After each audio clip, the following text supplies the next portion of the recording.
ಬೆಳಗ್ಗೆ ಎದ್ರು ಅವನ ಅಕ್ಕನ ಪಂಕಾಗಿ ರೆಡಿಯಾಗಿ ಗಾಡಿ ಎತ್ಕೊಂಡು ಬರ್ತಾ ಇದೆ. ಬಂದು ನೋಡಿದ್ರೆ ವೈಟ್ ಕಾಣಿಸ್ತಿದೆ. ನನಗೆ ತಲೆ ಕೆಟ್ಟಾಯ್ತು, ಏನಪ್ಪ ಎಷ್ಟು ಒಂದು ವೈಟ್ ಕಾಣಿಸ್ತೀನಿ. ಅಲ್ಲಿ ನೋಡಿದ್ರೆ ಸೂರ್ಯ ಬಂದಿದ್ದ. ತಲೆ ದಿರ್ರ ಅಂತ ತಿರುಗ್ತಿತ್ತು. ಹಂಗೆ ಟೀ ಕುಡಿಯೋಣ ಅಂತ ನಮ್ಮ ಹೋಟ್ಲಿಗೆ ಬಂದೆ. ಟೀ ಕೊಟ್ಟ ಕಡಕ್ಕಾಗೆ ಚಾಯ್ನ.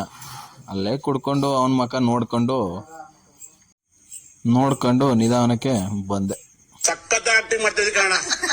ಅದೆಲ್ಲ ಮುಗಿಸ್ಕೊಂಡು ತಿನ್ಕೊಡು ಕ್ರಷರ್ಗೆ ಬಂದೆ. ಕ್ರಷರ್ಗೆ ಬಂದು ನೋಡಿದ್ರೆ ಆ ಲೋಡ್ರು ನೋಡಿ ನಾನೇ ಬೆಚ್ಚೋಗ್ಬಿಟ್ಟೆ. ಅವ್ನ ಅಕ್ಕನ ಸೈಕ್ ಆಗಿತ್ತು ಮಾತ್ರ. ಅದೆಲ್ಲ ಮುಗಿಸ್ಕೊಂಡು ಬೇಗ ಸಿಟಿಗೆ ಬಂದೆ. ಸಿಟಿಲಿ ಬಂದು ನೋಡಿದ್ರೆ ಸಿಗ್ನಲ್ ಎಲ್ಲ ಸಿಗಾಕೊಂಡಿದ್ದೆ. ಇಲ್ಲಿ ನೋಡಿದ್ರೆ ಯಾರೋ ಒಬ್ರು ಹೆಲ್ಮೆಟ್ ಹಾಕಿದ್ರು. ಬಟ್ ಹೆಲ್ಮೆಟ್ ಇದು ಯಾವುದೋ ಪಾತ್ರೆ ಅಂತ ಅನ್ಕೊಂಡೆ, ಅದು ಹೆಲ್ಮೆಟ್. ನೈನ್ ಮಧ್ಯಾಹ್ನ ಊಟ ಮುಗಿಸ್ಕೊಂಡು ನಾನು ಪಂಪ್ ಇಸ್ಕೋಬೇಕಾಗಿತ್ತು. ಸೈಕಲ್ ಪಂಪ್ ಅಲ್ಲ, ಗಾಡಿ ಪಂಪ್. ಜನ್ಮಕ್ಕೆ ಹೋಗೋ. ಹಂಗೆ ಕಾರ್ ಒಳಗಡೆ ಕೂತಿದ್ದೆ. ಹಂಗೆ ಬಂದು ಅಣ್ಣ ಸೈಕ್ ಮಾಡ್ಬಿಟ್ಟ ಆಟೋ ಅಣ್ಣ. ಒಳ್ಳೆ ಕಳ್ಳ ಇದ್ದಂಗೆ. ಇವತ್ತಿನ ಕತೆ ಇಷ್ಟೇ. ಅವನ ಅಕ್ಕನ ನಾಳೆ ಸಿಗೋಣ ಫ್ರೆಂಡ್ಸ್. ಓಕೆ, ಗುಡ್ ನೈಟ್, ಬಾಯ್. ನೆಕ್ಸ್ಟ್ ವಿಡಿಯೋಗೆ ಕಾಯ್ತಾ ಇದ್ವಿ.